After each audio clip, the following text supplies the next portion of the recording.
Hey YouTube, it is Julie, the jewel behind www.hiddenjewels.wordpress.com. I have a very special guest with me here today. This is my favorite person on the planet, my husband, William, and some of you know him as BJ.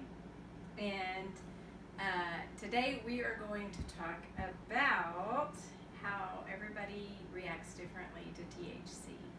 And we've got a funny story for you, but it is a serious topic. So why don't you start and tell us your experience with my medical marijuana? Okay, so Julie uses a product called RSO, which is Rick Simpson oil, and so it's a very strong, like tarry type substance. And we started her out on a very small amount of it, and she was taking it orally, and she would complain bitterly about how bad it tasted. It is gross. So I was making fun of her one night about how it couldn't possibly taste that bad. It does. And so she said, fine, why don't you try it?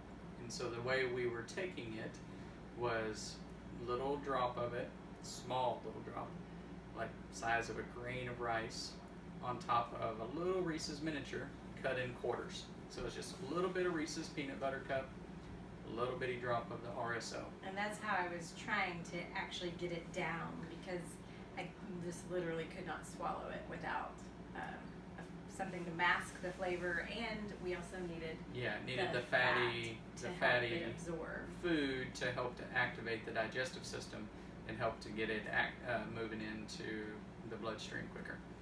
So she took hers, and and I took mine, and it was pretty bad, but it was tolerable. So no big deal. Life goes on. We're watching a movie or something with the girls, and get up off the couch, and I go back to the bedroom, and as I almost get to the bed, I go, whoa, like something just all of a sudden weird started happening. And then that began the most horrible experience I've ever had in my life. And I'm telling you, this was a drop of this RSO the size of a grain of rice is all it was. Now at this point, I have worked my way up to, I believe I was at 4 drops at that point. 4 drops of it. When this happened. And so that was the worst night I've ever experienced in my life. The effects of it, one, I had no control over anything that was happening. It started with the room, like the corners of the room just felt like ginormous and were like coming at me. And so I was like, okay, I gotta close my eyes. Well, that was a mistake, because when I closed my eyes, I had all these crazy shapes and colors just like zooming at me and freaked me out. So I was like, I'll open my eyes. But I couldn't open my eyes because then the room was being all weird and crazy and spinning and going wall, wall, wall. Now, mind you, I've never experienced anything, and was honestly really expecting something. I was expecting to experience something, and I was scared of experiencing something. I was scared I was gonna die. So I'm laying in bed and I'm holding Julie's hand. He would not let go. The entire night, I could not let go of his hand. Could not. And if she did, I knew it immediately. And so she put on some praise and worship music to try to calm things down. And so I told her, don't turn it off. Cannot turn that music off the entire night. When we first started this journey with the THC, and I was just so scared. I've mentioned in my other videos to you guys about, I grew up like say no to drugs. So that's right. We have never done anything. Ever. Very pure bodies here, and I couldn't imagine even putting it into my body. I couldn't get past the stigma. I couldn't believe that it's natural and could be used for good purposes. I was really struggling with all of that, and I was very concerned that my using it would make my children think it's okay to use it recreationally, even though I was using it medicinally.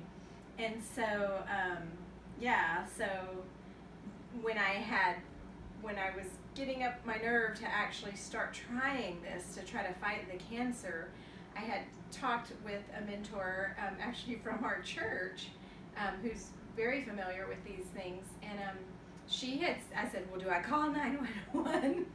And she said, no, you don't call 911. Just put on your favorite TV program, put on your favorite music, something that will calm you, and you just wait. You know, if you do get too much that your body's not prepared for,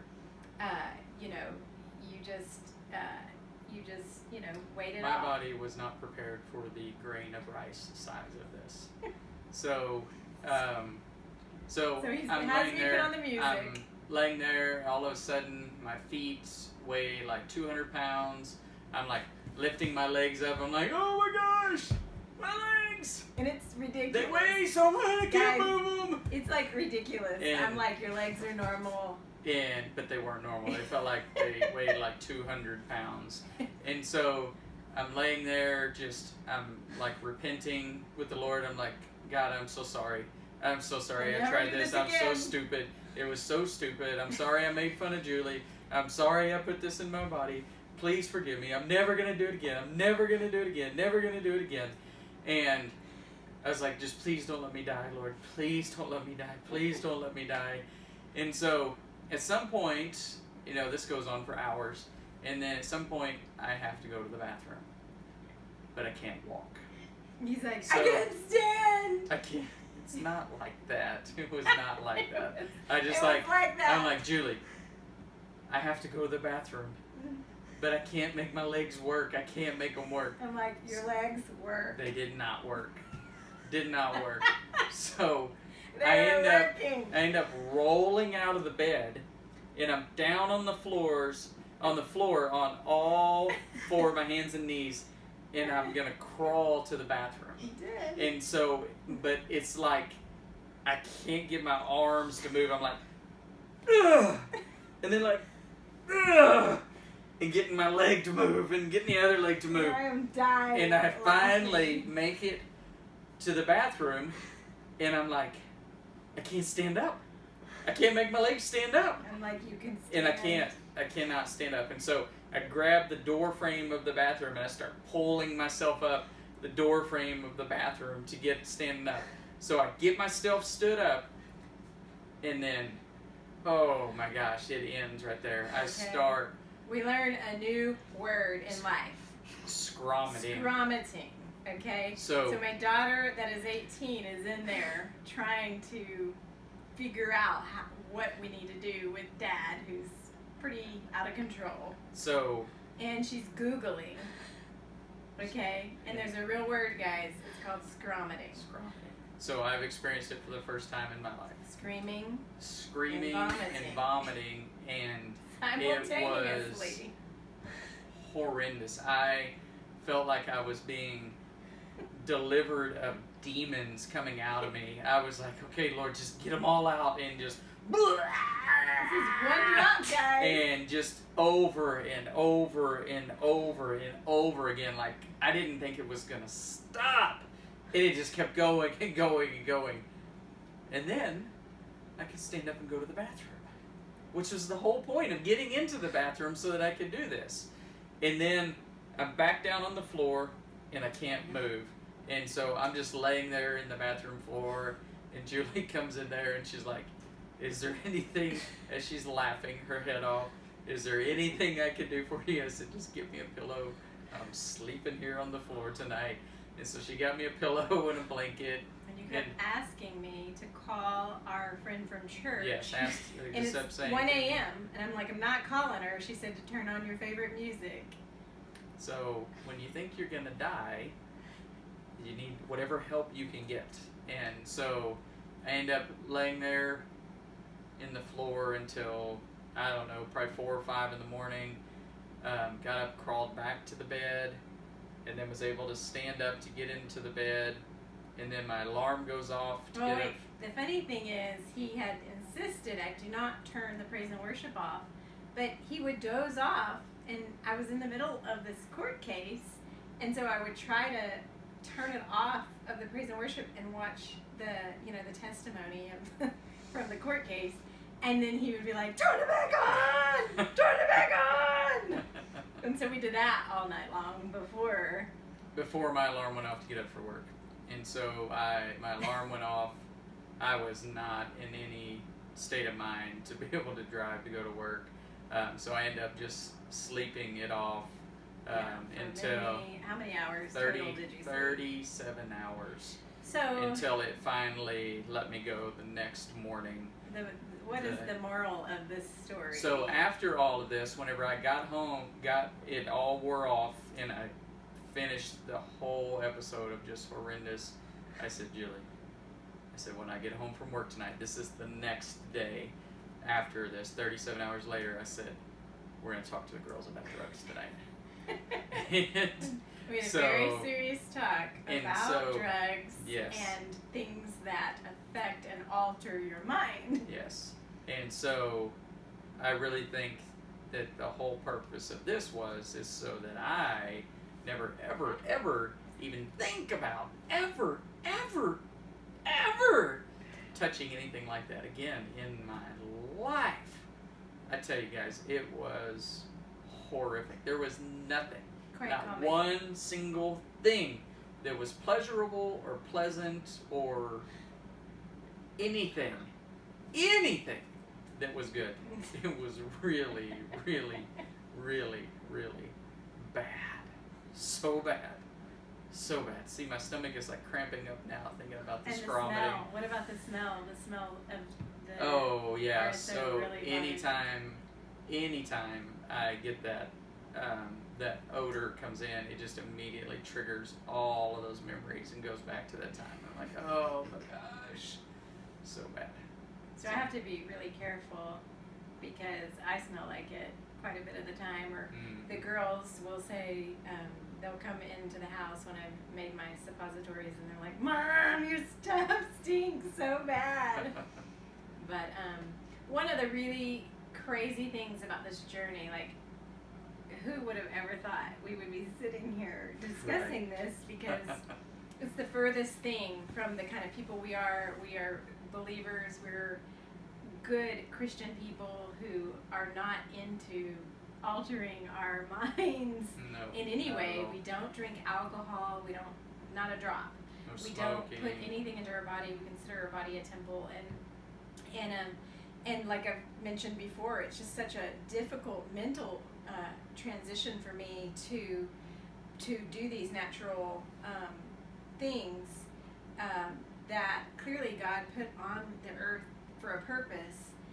But just like all things, if it's not done in moderation, it can be harmful. And so what's been so cool is that I have gotten up to the full therapeutic dose and done the entire program without a single side effect. Because you're using it. Because I am using it as a suppository instead of taking it sublingually or orally or eating it in edibles, those kind of things. I don't have the head high at all.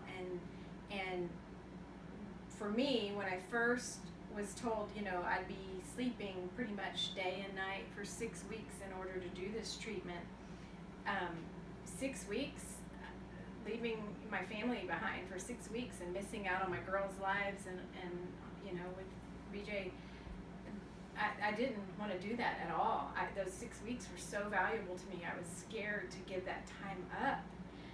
And so it's just been so neat that I have been able to do it. I've been fully awake. I haven't had any difficulties whatsoever. And in fact, I've actually had more trouble with the actual prescription medications that the doctors have given me for some of the complications with Whipple, with my bowels and things. They've given me multiple medications that actually do cause me to have blurred vision and not be able to drive and have some hallucinations and different things that have been very scary. Whereas this THC that that the world and has kind of said is evil and wrong and harmful, it has done nothing but give life and help me tremendously, you know, gain appetite to be able to, you know, fuel my body to where I'm just not weak and falling apart. So it's been pretty cool. That is our experience. Still always praying that our girls understand that this is being used, you know, only as a way to help heal mom, and not in any way. And our son too. And Josiah, yeah, and our son, and not in any way is this something we do for fun or to leave behind problems or whatever. I don't even know what people use this for. But anyway, that is our funny story for you tonight. And hopefully you learned something. We'll see you next time. I forget it. If you haven't already, click like, subscribe, ding the little bell, pick all. My daughters are trying to train me how to do this. You guys know what to do. If you want to see more videos, comment below. Let us know what you want to know about, how this works in a Christian family. How do you do THC and get away with it? How do you go to church with it in your system? All of these things we can probably give you some info on. We will see you guys next time.